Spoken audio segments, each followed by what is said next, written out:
حلقة جديدة من الماندي توك. يوم 13 فبراير شهدت مصر حدث عالمي في مجال التعليم، وهو مؤتمر لتعزيز التعليم في الشرق الأوسط وقارة أفريقيا، وده كان بحضور دكتور طارق شوقي وزير التربية والتعليم ودكتور هايمي زافيدرا المدير العالمي للتعليم بالبنك الدولي. المؤتمر ده خطوة مهمة جدا لتبادل الخبرات في إصلاح التعليم في الشرق الأوسط وفي قارة أفريقيا، وتحديد الاستراتيجيات اللازمة للتحول وتحقيق تقدم أسرع في قطاع التعليم. وعشان كده المؤتمر ده حضر فيه كتير من وزراء التعليم وصناع القرار وخبراء القطاع التعليمي وشركاء التنمية.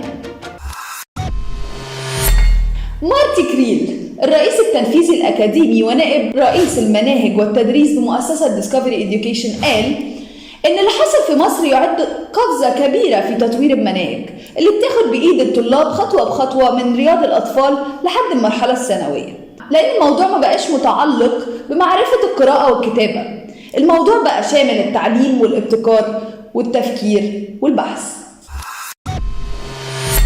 إيمان دياب المعلمة اللي كرمها دكتور طارق شوقي وزير التربية والتعليم خلال فعاليات هذا المؤتمر. إيمان دياب هي ضيفة حلقتنا النهاردة. أنا إيمان دياب مدرسة ماس في إحدى المدارس اللغات في القاهرة. حصلت على جايزة الدرع دوت من دكتور طارق شوقي أثناء فعاليات المؤتمر الدولي الإفريقي في تعزيز التعلم في الشرق الأوسط وإفريقيا، وده لأني بمارس ممارسات تعليمية فعالة.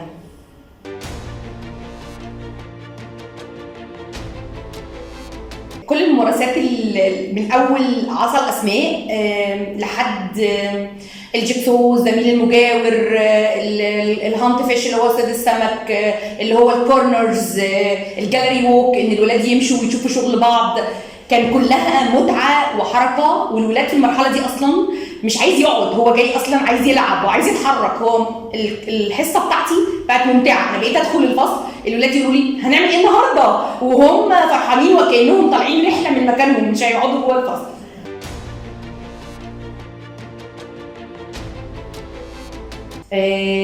بتابع كل الاخبار اللي بتنزل جديده على كل الصفح، خاصه صفحه ديسكفري إديوكيشن على الفيسبوك.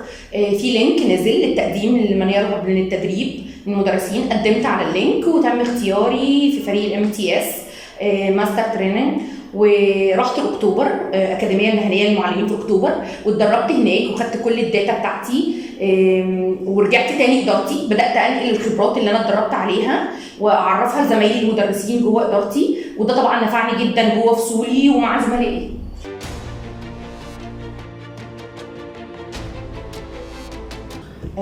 اول حاجه في التدريب التحديات كانت مع المدرسين، هم جايين قابلناهم بابتسامه الاول، بعدين سمعناهم، بدانا نعرفهم يعني ايه دليل معلم اصلا. بصوا لا ده في اهداف، بص لا ده في ادوات كمان اللي انت هتحتاجها جوه الفصل معاك، بص ده الخطوات واضحه، فده تغلبنا عليه واحده واحده، طبعا مش من اول مقابله معاهم، وفرنا لهم الحلول اللي احنا بنعملها مع نفسنا جوه الفصل. تاني تحدي كان مع الطلبه في الفصل، ان هم رافضين يتشاركوا.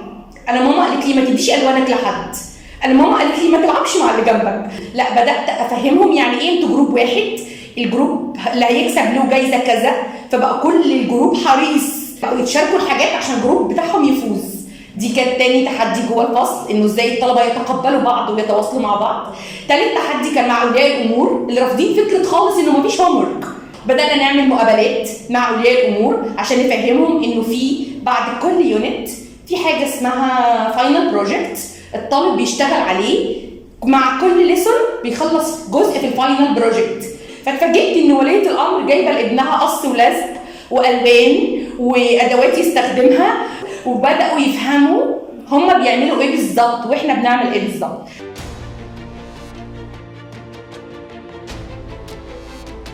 كان عندي ولد هايبر اكتيف بيتحرك كتير جوه الفصل، اسمه سيف. كان سيف يعني مش عايز يقعد، هو بطبعه مش بيحب القعده، مستحيل يقعد 5 دقايق كده مع بعض. فما بدانا نقسم جروبس، وبدات اديله هو مهمه جوه الجروب بتاعه، ان هو مثلا يجمع الداتا من الكلاس كله سعيد جدا جدا، واسرع واحد ممكن يجمع المعلومات كلها ويرجع للجروب بتاعه يقولها لهم. استفدت جدا من حركته، وفي نفس الوقت هو حقق الهدف انه يوصل يتعلم زي زمايله ويركز زي زمايله ويشتغل معاهم، يبقى له دور في وسطهم. عندي ولد تاني محمد المنطوي، مستحيل يرفع ايده، مستحيل، وهو عارف الاجابه. يعني بقيت اقول له ايه، طب ايه رايك يا محمد لو وشوشت نفسك، تعال نجرب كده، قول لي لنفسك كده الاجابه في سرك، اهمس بيها مرتين 3، هتلاقي نفسك يا ميس عايزه اقولها. وعلى فكره الهمس دي استراتيجيه من الدليل بتاعنا، من دليل المعلم موجوده عندنا، قدرت فعلا تعالج الولد ده. يعني الولد ده لو ما كانش فيه الاستراتيجيه دي او ما كناش عملنا معاه كده، كان زمانه لسه في مكانه في اخر ديسك، مفيش اي حد بيخليه يشارك في اي حاجه، ما بيعملش معانا اي حاجه. وده فعلا دليل على ان احنا بالمنظومه دي نجحنا في ان احنا نوظف ده ونوظف ده، نشغل الاثنين. استفدنا قد ايه من دليل المعلم في ان احنا نقرا الاستراتيجيات بتاعته ونطبقها، هنلاقي فيها حاجات بتعالج عندنا مشاكل كتير جوه الفصل. ودولت الاثنين من اكتر الولاد دلوقتي اللي بفخر فعلا بوجودهم عندي في الفصل، قد ايه هم قصه نجاح، انهم موجودين وبقوا يتفاعلوا، بقوا شغالين اكتر ما كانوا الاول.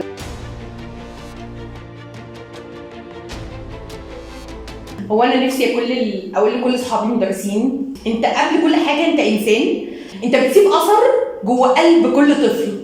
قلوبهم الولاد ما بينسوش، انت داخل الفصل عايز تطلع احلى ما فيك وتستمتع بجد بكل دقيقه في الحصه، كل ضحكه منهم بتخليك مبسوط. لو انت والله مشيت على الخطوات هتلاقي الساعه ونص دول 5 دقايق، ومن احلى 5 دقايق. ودي كانت نهاية حلقتنا، مبسوطين بمتابعتكم لينا، استنونا في حلقة جديدة من Monday Talk.